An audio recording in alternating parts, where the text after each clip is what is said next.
반갑습니다. 심야괴담소에 오신 여러분 환영합니다. 오늘 들려드릴 이야기는 구독자 박경선님께서 제보해주신 내용입니다. 박경선님께서 지금으로부터 10년 전 새로운 집으로 이사를 하며 겪었던 사연입니다. 제가 제보자분 입장에서 읽어드리도록 하겠습니다. 2012년 경기도의 한 마을. 저는 경기도에 거주하는 20대 여성입니다. 저는 결혼을 남들보다 일찍 했고 아이도 일찍 가졌습니다. 아이를 출산한 지 얼마 되지 않았을 때쯤 경제적인 이유로 급히 집을 옮겨야 했습니다. 여러 군데를 알아보던 중에 부동산에서 저렴한 집을 소개해 주더라고요. 그래서 집을 보러 갔습니다. 문을 열고 들어서는 순간 저는 너무 놀랄 수밖에 없었습니다. 왜냐하면 그 집 안 곳곳에는 오래된 부적들이 붙어 있었기 때문이죠. 느낌이 너무 좋지 않았지만 더 이상 미룰 수 없는 급한 상황이라 어쩔 수 없이 그 집을 계약하게 되었습니다. 며칠 후 이사를 하게 됐고 집안 청소를 하면서 부적을 하나하나 떼어냈습니다. 왜 이렇게 많은 부적이 붙어 있었나 싶었지만 그냥 오래된 집이라 그런가 보다 했거든요. 그렇게 며칠은 아무 일 없이 지나갔습니다. 그렇게 그 문제의 밤이 왔습니다.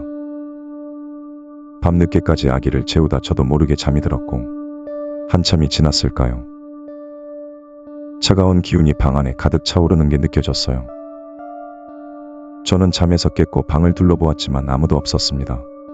그때 저희 방으로 한 남자가 걸어오고 있었습니다.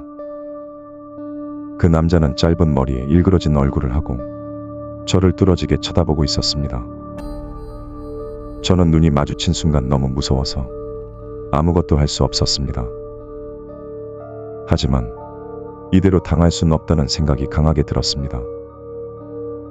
그래서 저는 본능적으로 그 남자에게 온갖 욕을 퍼부으며 침대에 있던 베개를 움켜잡고 온 힘을 다해 휘두르기 시작했습니다. 그렇게 그 남자는 한참을 가만히 있더니 저를 보며 씩 웃더니 방문을 나가버리는 겁니다. 나가는 모습을 보곤 숨을 몰아쉬며 내가 이겼구나 하는 묘한 승리감이 들더라고요. 그리고 잠에서 깨어났습니다. 그날 이후 며칠 동안은 아무 일 없이 잘 지낼 수 있었죠. 하지만 그 평화는 오래가지 않았습니다. 며칠 후 또다시 깊은 잠에 빠졌던 저는 다시 가위에 눌렸고 이번엔 방 안이 더욱 서늘하고 음산한 기운으로 가득 찼습니다. 그때였습니다. 방 안에 머리를 늘어뜨린 여자 귀신 2명이 나타났습니다. 그들은 소름 끼치는 미소를 지으며 천천히 저에게 다가왔습니다. 저는 너무 무서워서 눈을 꼭 감고 있었습니다. 그들의 기척이 점점 가까워지는 게 느껴졌고 그리고 나누는 대화가 들려왔죠. 쟤 우리 본다며. 맞아, 그 남자가 알려줬어. 믿을 수가 없었습니다. 어떻게 그 남자의 이야기를 들었다는 건지. 그리고 다시 여자 귀신들이 얘기하는 소리가 들렸습니다. 그럼 빨리 깨워서 데리고 가자. 아냐, 안 깨워도 될 것 같아. 왜? 왜냐면 쟤 지금 안 자고 우리 얘기 듣고 있거든. 저는 순간 온몸이 얼어붙었습니다. 그렇습니다. 이 여자 귀신들은 제가 듣고 있다는 걸 알고 있었습니다. 저는 너무 무서웠습니다. 이제 꼼짝없이 죽는 건가 싶었죠. 하지만 만약에 지금 이대로 잡혀가면 남겨질 아기가 걱정되어 저는 다시 한번 힘을 내 싸워보기로 했습니다. 제가 할 수 있는 욕을 퍼부으며 베개를 휘둘러 저항했지만 그 어떤 것도 소용이 없었죠. 얼마나 지났는지도 모를 정도로 귀신들에게 저항했지만 그들은 마치 제 처지가 웃기기라도 하다는 듯 미친 듯이 웃고 있었습니다. 그러더니 갑자기 한 귀신이 제 머리채를 거칠게 잡아챘고 얼굴을 가까이 들이대며 이렇게 말했습니다. 야, 너 그러다 진짜 죽어.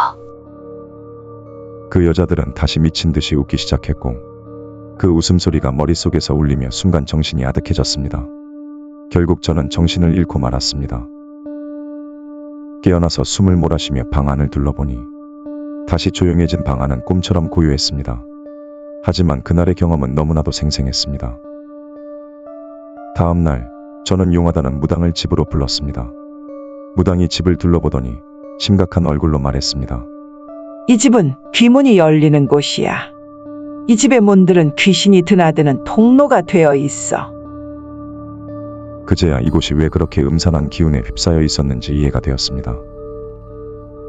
귀문은 귀신들이 현실로 나오는 통로로, 다시 말해 저승과 이승을 연결하는 문입니다. 무당이 저에게 부적을 건네며 진지하게 말했습니다. 이 부적을 문마다 붙여 두도록 해.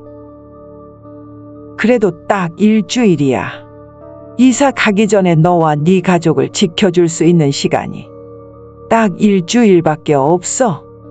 그러니까 그 안에 꼭 이사를 가야 해. 안 그러면 너희 가족 다 죽어. 급박하게 신신당부하는 무당의 말에 더는 주저할 수 없었던 저는 주어진 부적을 붙이고 난 뒤 바로 이사할 집을 알아보기 시작했죠. 그리고 일주일 안에 이사를 마칠 수 있었습니다. 그 후 새 집으로 옮긴 뒤로는 더 이상 가위에 눌리거나 귀신이 나타나는 일은 완전히 사라졌습니다. 정말 꿈처럼 집 안의 공기도 다시 평온해졌습니다. 10년이 지난 지금도 아직 그 집은 부동산에 나와 있습니다. 그 귀신들은 아직도 그 집에 봉인된 채 있을까요?